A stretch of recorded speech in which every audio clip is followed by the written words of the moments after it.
नमस्कार, India news Haryana पर आप देख रहे हैं मेट्रो न्यूज और मैं हूं आपके साथ आयुष शतरांश। गुरुग्राम में संगठन को मजबूत करने के साथ साथ सरकार की योजनाओं को लोगों तक पहुंचाने और हर घर तिरंगा लहराने की मुहिम को लेकर के गुरुग्राम जिला स्तरीय बीजेपी कार्यकर्ताओं की कार्यशाला लगाई गई। इस कार्यक्रम में प्रदेश अध्यक्ष ओपी धनखड़ ने शिरकत की है। इस कार्यक्रम में ओपी धनखड़ ने कार्यकर्ताओं को पार्टी की योजनाओं को लोगों तक पहुंचाने के साथ साथ बूथ स्तर पर हर घर तिरंगा कार्यक्रम को सफल बनाने के गुर सिखाए हैं।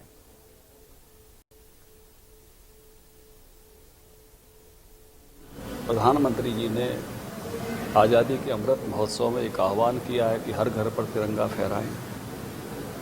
तिरंगा जो है वो उन शहीदों की शहादत का प्रतीक है जिन 3,27,000 लोगों ने इस देश की आज़ादी के लिए बलिदान दिया। सरकार का लक्ष्य है पूरे हरियाणा का हर घर, हमारा लक्ष्य है हर बूथ पर 50 परिवार। तो उस काम के लिए भी हम अपने कैडर को उसका ओरिएंटेशन कर रहे हैं। अभी हमारी शक्ति केंद्रों की बैठक चल रही है, उसके बाद हमारी कार्यकर्ता बैठकें होंगी हर मंडल के हिसाब से, जिसमें लगभग 60-70 हज़ार कार्यकर्ता जो है वो सहभागी होगा। और ये फिर 60-70 हज़ार लोग जो है ये 10 लाख परिवारों तक पहुँचेंगे।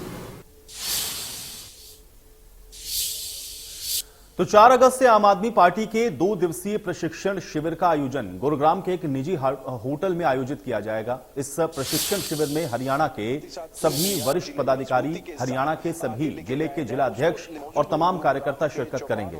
आपको बता दें कि कल हरियाणा के प्रभारी और राज्यसभा सांसद सुशील गुप्ता की अध्यक्षता में प्रशिक्षण शिविर की शुरुआत हो जाएगी।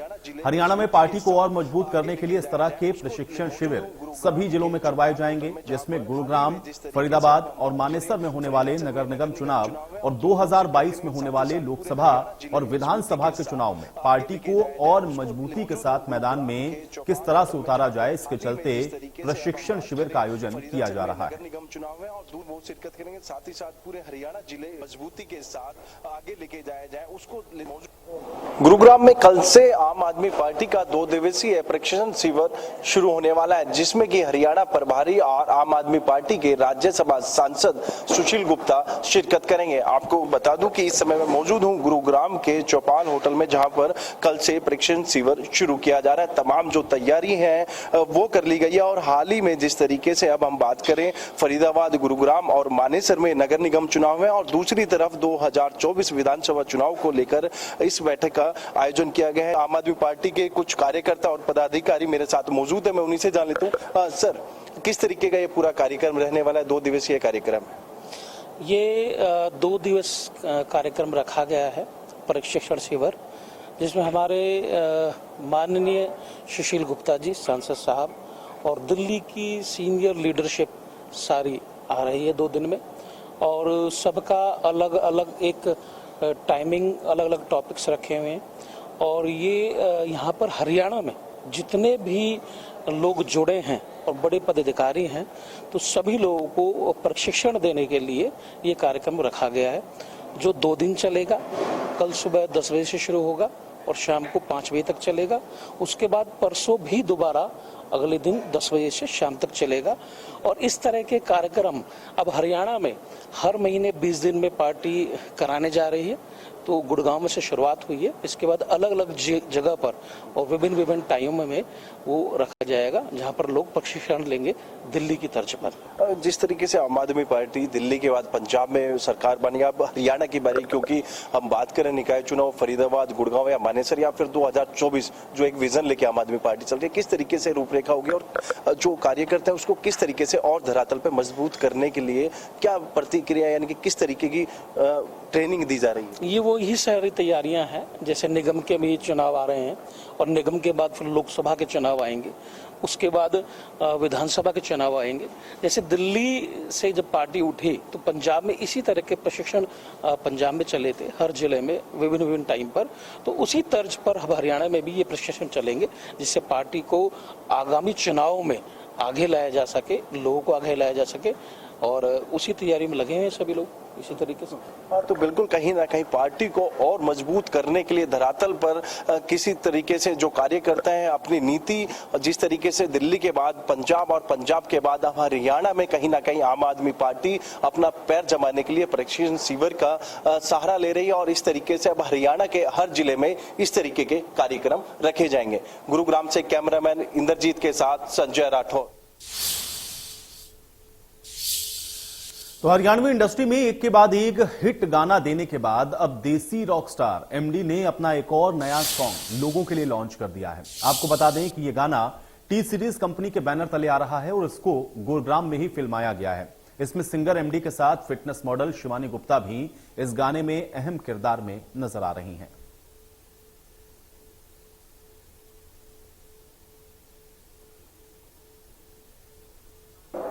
कौन सा गाना आपका रिलीज होने वाला है? जब से तन देखा बुरा हाल है तेरे दीवाने का, मुझको हाँ मिला के छोरा एक भी न बचा हरियाणा का। नमस्कार जी, मैं हूँ आपका अपना देसी कलाकार एमडी और आज मेरा गाना रिलीज हुआ है। मेरा और शिवानी गुप्ता जी का गाना रिलीज हुआ है जिसका नाम है तेरी लुक। बहुत ही प्यारी वीडियो है और रिलीज हो चुका है और रिलीज होने के 2 घंटे बाद 2 लाख लोगों ने इतना प्यार दिया, इतना सपोर्ट किया कि 2 घंटे के अंदर 2 लाख लोगों ने देखा है अभी जान जी। और बात रहे करें शूटिंग की, आपको गुरुग्राम में ही ऐसी जगह मिल गई जहाँ शूटिंग हो सके, विदेश जैसे लुक आता है गुरुग्राम में भी, कितना आसान रहा गुरुग्राम में शूट करना? भाई हमारा गुरुग्राम, मैं सबसे पहले बोलना चाहूंगा कि मैं गुड़गांव नगर निगम स्वच्छता का ब्रांड एम्बेसडर हूँ और मुझे गुड़गांव इतना प्यारी सिटी लगती है कि यहाँ विदेश वाली फील आता है। तो आप गाना देखोगे तो गुड़गांव में पूरा शूट हुआ है, आपको विदेश जैसा फील आएगा पूरा और बहुत ही प्यारा शूट हुआ है और सारी परमिशन के साथ हमने गाना शूट किया है।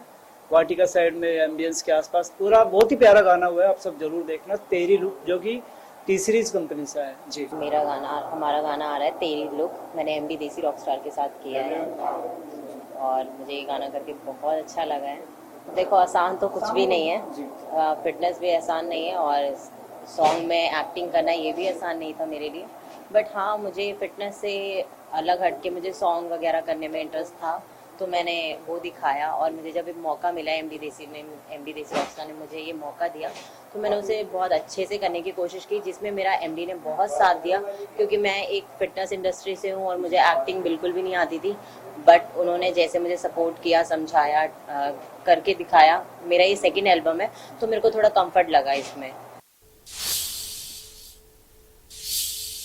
तो दिल्ली जयपुर हाईवे पर बने रामपुरा चौक फ्लाईओवर और वाटिका चौक फ्लाईओवर पर न्यू गुरुग्राम और आसपास के लोगों ने यह मांग की है कि जल्द से जल्द वाटिका चौक फ्लाईओवर, रामपुरा चौक फ्लाईओवर के नीचे एक अंडरपास बनाया जाए जिससे कि यहां पर रोजाना लगने वाले जाम से लोगों को राहत मिले। लोगों का यह भी कहना है कि रोजाना यहां पर हजारों वाहन गुजरते हैं, इस कारण यहां पर जाम की स्थिति बनती है और घंटों तक लोगों को जाम में खड़े रहना पड़ता है। आसपास के रहने वाले और न्यू गुरुग्राम में रहने वाले लोगों ने यह मांग की कि अब जल्द से जल्द वाटिका चौक पर एक फ्लाईओवर बनाया जाए जिससे कि लोगों को इस जाम से निजात मिल सके।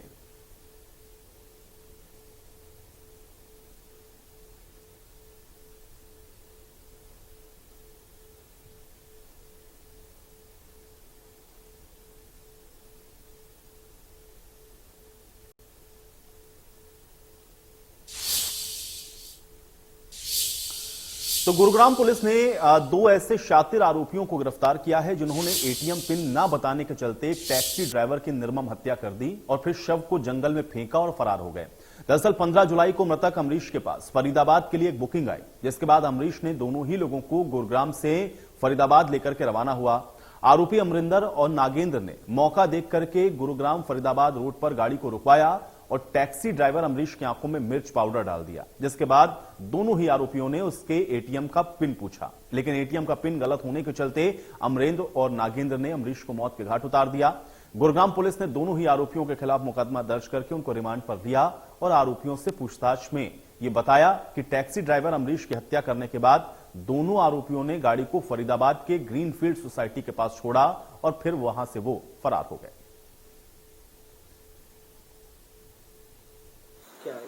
ये एक गाड़ी जो टैक्सी पे चलाने वाला अमरेश नाम का व्यक्ति था और वो लापता था 15 तारीख से, तो जिसके संबंध में उसके परिजनों ने फरीदाबाद में तलाश की और उसकी ग्रीनफील्ड कॉलोनी का जो अंडर ब्रिज है वहाँ पे उसकी वैगनार गाड़ी खड़ी मिली। वहाँ पे उन्होंने जीआरपी थाने में शिकायत दी, जिसके आधार पे उन्होंने 0 FIR दर्ज करके और यहाँ पे हमारे पास पालम विहार में भेजी।